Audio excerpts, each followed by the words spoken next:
10th এপিসোডের শুরুতে আমরা দেখি সোয়ন সিয়নের গ্যারেজে আসে, কিন্তু এখানে এসে ও সিয়নকে দেখতে পায় না, ফলে ও সোজা সিয়নের বাড়িতে চলে যায়। আর এখানে এসে ও দেখতে পায় যে সিয়নের রুমের দরজা আগে থেকেই খোলা রয়েছে, কারণ এখানে ডিটেকটিভ হান এসেছিল কিছু খোঁজ করার জন্য। আর ডিটেকটিভ হানও কারোর ওপরে উঠে আসার আওয়াজ শুনতে পেয়ে তাড়াতাড়ি করে লুকিয়ে পড়ে। এদিকে সোয়ন উপরে উঠে এসে সিয়নের সেই সিক্রেট রুমটা খুঁজে পেয়ে যায়, যেখানে কিনা ও সোয়নের পুরো ফ্যামিলির ফটো লাগিয়ে রেখেছিল। আর সিয়ন তো এখানকার এমন দৃশ্য দেখে প্রচন্ড অবাক হয়ে যায়, আর সাথে এটাও বুঝতে পেরে যায় যে সিয়ন ওকে অনেকদিন ধরেই ফলো করছে। এরপর আমরা সোকে দেখতে পাই ও কিমজুনের ইন্টারভিউ নেওয়ার জন্য পুরো রেডি হয়ে বসেছিল, আর ঠিক তখনই হেগুম ওকে মেসেজ করে বলে যে আমি বেরিয়ে পড়েছি আর কিছুক্ষণের মধ্যেই আমি পৌঁছে যাব। অন্যদিকে ডিটেকটিভ হানও সিয়নের বাড়ি ছেড়ে বাইরে বেরিয়ে এসেছিল, আর এখানে ও বাইরে দাঁড়িয়ে হেগুমের জন্য অপেক্ষা করছিল। পরের দৃশ্যে আমরা দেখি সুহু কিমজুনের ইন্টারভিউ নিচ্ছে, আর এখানে ও কিমজুনকে এক্সপোজ করার জন্য ওকে স্ল্যাশ ব্যান্ডের বিষয়ে জিজ্ঞাসাবাদ করতে লাগে। আর ওর এমন প্রশ্ন শুনে কিমজুন অনেক বেশি রেগে যায়, আর ঠিক তখনই হেগুমও এখানে উপস্থিত হয়ে যায়, আর এটা দেখে তো কিমজুন আরোই বেশি রেগে যায়। এই ঠিক পরের মুহূর্তেই আমরা বুঝতে পারি যে এই সমস্ত কিছু শুধুমাত্র সুহুর কল্পনা ছিল, আর বাস্তবে তো হেগুম এখন এসে উপস্থিতি হয়েছিল না, আর এই কারণে সুহু কিমজুনকে এক্সপোজও করতে পারে না। অন্যদিকে আমরা দেখি কিমজুনের লোকজন হেগুমকে আটকে রেখেছে, আর এই কারণেই হেগুম এখানে এসে উপস্থিত হতে পারে না। এদিকে সুহু কিমজুনকে লাস্ট প্রশ্ন জিজ্ঞাসা করে যে লোকজন তোমাকে কেন ভোট দেবে, আর এর উত্তরে কিমজুন ওকে জানায় যে কারণ আমি লোকজনের হয়ে কাজ করতে চাই আর সবাইকে খুশি রাখতে চাই। আর কোরিয়ার জনগণরা যখন কিমজুনের এমন বক্তব্য শোনে তখন ওরা তো অনেক বেশি খুশি হয়ে যায়। দেন ইন্টারভিউ শেষ হয়ে গেলে কিমজুন সোকে বলতে লাগে যে আজকের ইন্টারভিউ আমি অনেক বেশি এনজয় করেছি, আর এখানে সো ওর এমন কথা শুনে রেগে এখান থেকে বেরিয়ে যায়। এরপর আমাদের একটা ফ্ল্যাশব্যাক দেখানো হয়, যেখানে আমরা দেখি ইন্টারভিউ শুরু হওয়ার আগে কিমজুন সোকে ওর সেই ফটোটা দেখায়, আর বলতে লাগে যে আমি তো তোমাকে বলেইছিলাম আমি তোমার ওয়াইফকে কিছুই পাঠাইনি, আর এই ফটোটা সিয়ন আমাকে দিয়েছে। তাছাড়া তুমি যদি না চাও এই বিষয়টা নিয়ে আমি কাউকে কিছু বলি, তাহলে তুমি ইন্টারভিউতে কোনো রকম গড়বড় করার চেষ্টা করো না।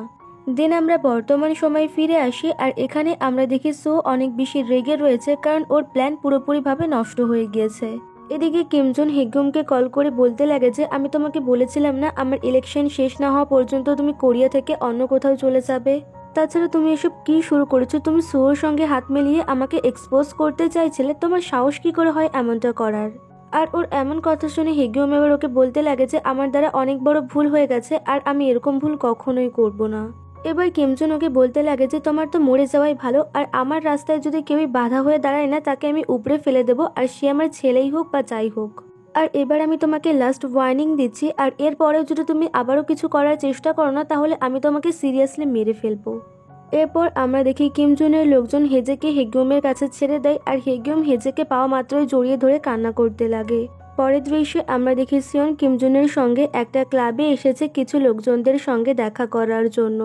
আর এখানে আমরা সেই দিনের ট্রায়ালের জাজ আর লয়ারকে দেখতে পাই, যারা কিনা সিয়নের বাবাকে সাজামুক্ত হতে সাহায্য করেছিল। কিমজুন এখানে ওকে বলতে লাগে যে এরা সবাই আমার লোক, আর এরা তোমার বাবাকে অনেক সাহায্য করেছিল। তো সিয়ন এখানে সবার সঙ্গে হ্যান্ডশেক করে। এরপর আমরা দেখি সিয়ন একটা নদীর পাড়ে এসে দাঁড়িয়ে আছে, আর এখানেই ও ওর মায়ের সঙ্গে ওর বাবার অস্থি বিসর্জন দিতে এসেছিল।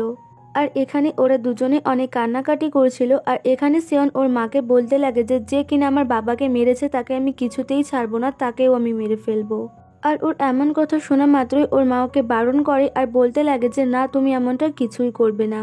আর তোমার বাবাকে হারিয়ে আমি সত্যি অনেক বেশি দুঃখী, কিন্তু আমার সোয়নের জন্য অনেক বেশি খারাপ লাগে, কারণ ও একটা ছোট্ট বাচ্চা ছেলেকে হারিয়েছে। সো তুমি প্লিজ ওকে আর ঘৃণা করো না, আর যা কিছু হয়েছে সেই সব কিছু ভুলে যাও। দেন আমরা বর্তমান সময়ে ফিরে আসি, আর এখানে সোয়ন ওর মাকে উদ্দেশ্য করে বলতে লাগে যে সরি মা, আমি তোমার কথা রাখতে পারিনি, আমি সোয়নকে ক্ষমা করতে পারিনি। এরপর সিয়ন গাড়ি চালিয়ে বাড়ি ফিরে যেতে লাগে, আর ঠিক তখনই ও দেখতে পায় যে সোয়ন ওর গাড়ির সামনে হঠাৎ করে এসে দাঁড়িয়ে পড়েছে।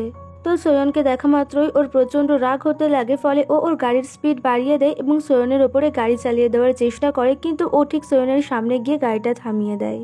আর তারপর গাড়ি থেকে বাইরে বেরিয়ে এসে ওকে জিজ্ঞাসা করতে লাগে যে তুমি এখানে কি করছো। আর এর উত্তরে সোয়ন ওকে বলে যে আমি জানি তোমার আসল পরিচয় কি, আর তুমি যে কবে থেকে আমাকে ফলো করছো সেটাও আমি জানতে পেরে গিয়েছি। তখন সিয়ন বলে তোমার মনে হয় না তোমার আমার কাছে ভিক্ষে চাওয়া উচিত? আর ওর এই কথার পরিপ্রেক্ষিতে সোয়ন ওকে বলে আমি যদি ভিক্ষে চাই তাহলে কি তুমি এসব কিছু বন্ধ করে দেবে নাকি? তাছাড়া তোমার যদি এতই প্রতিশোধ নেওয়ার ইচ্ছে হয়ে থাকে তাহলে তুমি আমাকে মেরে ফেলো। আর তখন সিয়ন ওকে বলে যে না না, এত সহজে তো আমি তোমাকে মারবো না। দেন সোয়ন বলে আচ্ছা ঠিক আছে, তাহলে তুমি আমাকে নিয়েই পড়ে থাকো আর তোমার অসুস্থ মাকে এভাবেই ছেড়ে দাও তোমার এই স্টুপিড রিভেঞ্জের জন্য। তো সিয়ন ওর কথায় অনেক রেগে যায় আর ওকে বলতে লাগে যে তোমার সাহস কি করে হয় আমার মায়ের সম্পর্কে কিছু বলার। এতে সোয়ন বলে তোমার মায়ের অ্যাক্সিডেন্টটা কোনো সিম্পল অ্যাক্সিডেন্ট ছিল না, আর তোমার উচিত তোমার মাকে রক্ষা করা। তাছাড়া তুমি একবার ঠান্ডা মাথায় চিন্তা করে দেখো যে তোমার এখন কি করা উচিত আর তুমি কি করছো। আর এসব বলে সোয়ন এখান থেকে চলে যায়। এরপর আমরা সোকে দেখতে পাই এখানে হান ওর সঙ্গে দেখা করতে আসে আর ওকে একটা পেনড্রাইভ দিয়ে বলে যে এখানে সিয়নের সমস্ত ফটোগ্রাফির কপি আছে। তাছাড়া তুমি আজকে কিমজনকে এক্সপোজ কেন করলে না, আর তুমি কি জানো আমি এই মোমেন্টটার জন্য কত অপেক্ষা করেছিলাম? তো সো ওকে এই কথার উত্তরে কিছুই বলে না আর শুধুমাত্র এটা বলে যে আমার কাছে অন্য একটা প্ল্যান আছে, আর এটা বলে ও কাউকে একটা কল করে।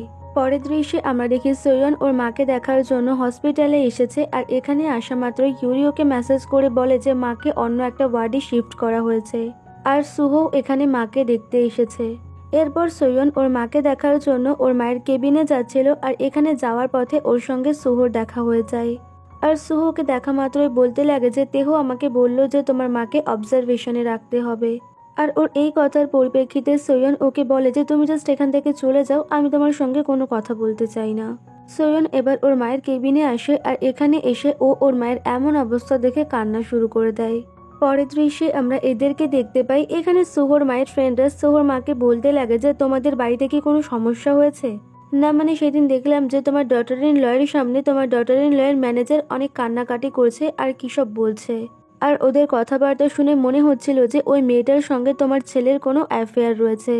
আর এসব কথা শোনা মাত্র সোহর মা ওনাদেরকে বলতে লাগে যে এসব তোমরা কি বলছো, এমনটা কিছুতেই হতে পারে না, কারণ ইউরি হচ্ছে সোয়নের বোনের মতো। পরের দৃশ্যে আমরা দেখি সোহর মা সোহর সঙ্গে দেখা করতে এসেছে আর এখানে এসে উনি সোহকে জিজ্ঞাসা করে যে তোমার সঙ্গে ইউরির কি কোনো অ্যাফেয়ার রয়েছে, আর এর উত্তরে সোহ ওনাকে কিছুই বলে না, ফলে উনি ব্যাপারটা পুরোপুরি বুঝে যান। দেন সোহর মা ওকে বলতে লাগে যে তোমাদের রিলেশনশিপ যদি ঠিকঠাক নাই চলে তাহলে তুমি ওকে ডিভোর্স দিয়ে দাও, আর মিডিয়ার সামনে তোমাদের অ্যাফেয়ারের ব্যাপারটা যেন একদমই না আসে। তাছাড়া তুমি আমাকে বলেছিলে তুমি সোয়নকে ছাড়া বাঁচতে পারবে না, তাছাড়া তোমার জীবনে নাকি ও ছাড়া আর কেউ নেই, তাহলে এইসব ব্যাপার কি? আর সিরিয়াসলি আমি তোমার থেকে এরকম আচরণ আশা করিনি। আর এসব বলে ওর মা এখান থেকে বেরিয়ে যায়। ইতিমধ্যেই আমরা দেখি সোয়নের মায়ের জ্ঞান ফিরে এসেছে আর এখানে সোয়নও ওর মায়ের সঙ্গে দেখা করতে এসেছে আর ওরা এখানে একে অপরকে দেখে প্রচন্ড কান্না করতে লাগে। এরপর ও ওর মায়ের সঙ্গে দেখা করে ফিরে যাচ্ছিল আর তখন ও দেখতে পায় যে ইউরি বাইরে দাঁড়িয়ে রয়েছে। ফলে ও ইউরিকে জিজ্ঞাসা করতে লাগে যে তুমি এখানে কেন দাঁড়িয়ে রয়েছো, ভেতরে কেন যাচ্ছ না? আর এর উত্তরে ইউরি ওকে বলে যে মনে হয় আমার জন্যই মা সেদিন অজ্ঞান হয়ে গিয়েছিল। দেন আমাদের ফ্ল্যাশব্যাকের একটা কাহিনী দেখানো হয় যেখানে আমরা দেখি ইউরি সোয়নের মায়ের সঙ্গে বসে রয়েছে আর এখানে সোয়নের মা ওকে জিজ্ঞাসা করতে লাগে যে তোমার কি হয়েছে, তোমাকে আজকাল এত চিন্তিত কেন দেখাচ্ছে? তাছাড়া সেদিন তোমার মা আমাকে কি সব বলছিল, আর তোমার পকেটে কি একটা ফটো দিয়ে গিয়েছিল, সেই ফটোটা কিসের ছিল? আর এই ফটোর কথা শোনা মাত্র ইউরি অনেক বেশি শকড হয়ে যায় এবং ওর হাত পা কাঁপতে লাগে। আর ওর হাত পা কাঁপা দেখেই সোয়নের মা আন্দাজ করে ফেলে যে সেদিন সুয়োর সঙ্গে যে মেয়েটা ছিল সেই মেয়েটা হয়তো ইউরি ছিল। তো ইউরি এবার সোয়নের মায়ের পা ধরে ক্ষমা চাইতে লাগে আর এতে উনি ওকে বলে যে তুমি আজকের পর থেকে আমাকে আর মা বলে ডাকবে না, আর তুমি সোয়নের কাছেও যাবে না, আর তোমার মুখও আমার সামনে দেখানোর কোনো দরকার নেই। দেন ইউরি এখান থেকে মনমরা হয়ে বেরিয়ে যায় আর এদিকে সিয়নও তখন এখানে এসে উপস্থিত হয় আর ও দেখতে পায় যে ইউরি এখান থেকে বেরিয়ে যাচ্ছে। দেন ও সোয়নের মায়ের রেস্টুরেন্টে আসে আর এখানে আসার কিছুক্ষণের মধ্যে সোয়নের মা অজ্ঞান হয়ে পড়ে যায়। ফলে সোয়ন তাড়াহুড়ো করে ওনাকে হসপিটালে নিয়ে গিয়ে ভর্তি করিয়ে দেয় আর তারপরেই সোয়নের কল আসতে লাগে, যে কারণে সিয়ন ওর কলটা রিসিভ করে আর ওকে হসপিটালে আসতে বলে। আর তারপর সোয়ন হসপিটালে আসলে দূর থেকে সিয়ন এইসব কিছু লক্ষ্য করতে লাগে আর ও এখানে এটা ভাবতে লাগে যে সোয়নের মা আসলেই অনেক ভালো মানুষ আর উনি সবসময় ওর সঙ্গে অনেক ভালো ব্যবহার করতো। এরপর আমরা সোয়নকে ওর বাড়িতে দেখতে পাই আর ও এখানে এটা ভাবছিল যে ও যখন হসপিটালে জিজ্ঞাসা করেছিল যে ওর মাকে কে হসপিটালে নিয়ে এসেছে, আর তখনও জানতে পেরেছিল যে সিয়ন ওর মাকে হসপিটালে নিয়ে এসেছে। কিন্তু ও এটা কিছুতেই বুঝতে পারছিল না যে সিওন যদি ওর ক্ষতিই চায় তাহলে ও আবার ওর মাকে কেন হসপিটালে পৌঁছে দিয়ে গেছে। পরের দৃশ্যে আমরা সিওনকে দেখতে পাই ও গ্যারেজে কাজ করছিল আর ঠিক তখনই ওর কাছে সুজিনের কল আসে আর সুজিন ওকে কল করে জানায় যে তোমার মায়ের জ্ঞান ফিরে এসেছে। কিন্তু ওনার হাতে টাইম খুবই কম আর এই কথাটা শোনা মাত্রই সিওন তাড়াহুড়ো করে বেরিয়ে পড়ে হসপিটালের উদ্দেশ্যে। আর এত তাড়াহুড়ো করে আসার পরেও শেষ রক্ষা হয় না, কারণ এখানে এসে ও ওর মাকে জ্যান্ত অবস্থায় দেখতে পায় না। আর এখানে এসে ও দেখতে পায় যে ওর মা ইতিমধ্যেই মারা গিয়েছে, ফলে ও প্রচণ্ড কান্না করতে লাগে আর বলতে লাগে যে মা তুমি অনেক কষ্ট সহ্য করেছো আর এতদিন আমার সঙ্গে থাকার জন্য ধন্যবাদ। এরপর আমরা দেখি এরা সবাই মিলে সিওনের মায়ের ফিউনারেলের আয়োজন করছে আর এখানে এই ছেলেটা সুজিনকে একটা ফোন দিয়ে বলে যে এটা আমি সিওনের মায়ের কাছ থেকে পেয়েছি। দেন সুজিন সেই ফোন সহ ফিউনারেলের ড্রেস সিওনকে দিয়ে আসে আর ওকে বলতে লাগে যে তাড়াতাড়ি করে এটা পরে নাও, কারণ ইতিমধ্যেই ফিউনারেলের কাজ শুরু করতে হবে। এদিকে তেহ সিওনকে কল করে জানায় যে সিওনের মা মারা গিয়েছে আর ও এই খবরটা শোনা মাত্র তাড়াহুড়ো করে উনমিন অর্থাৎ সিওনের মায়ের ফিউনারেলে চলে আসে। আর সোয়নকে দেখা মাত্রই সিওনের ফ্রেন্ড ওকে গিয়ে জানায় যে সোয়ন এখানে এসেছে। আর এই কথা শোনা মাত্রই সিওন বাইরে বেরিয়ে আসে আর সোয়নকে জিজ্ঞাসা করতে লাগে যে তুমি এখানে কেন এসেছো। এর উত্তরে সোয়ন বলে এখন এইসব কিছু জিজ্ঞাসা করার সময় না, তুমি আগে তোমার মাকে ঠিকঠাক মতো বিদায় জানানোর পর্বটা শেষ করে নাও।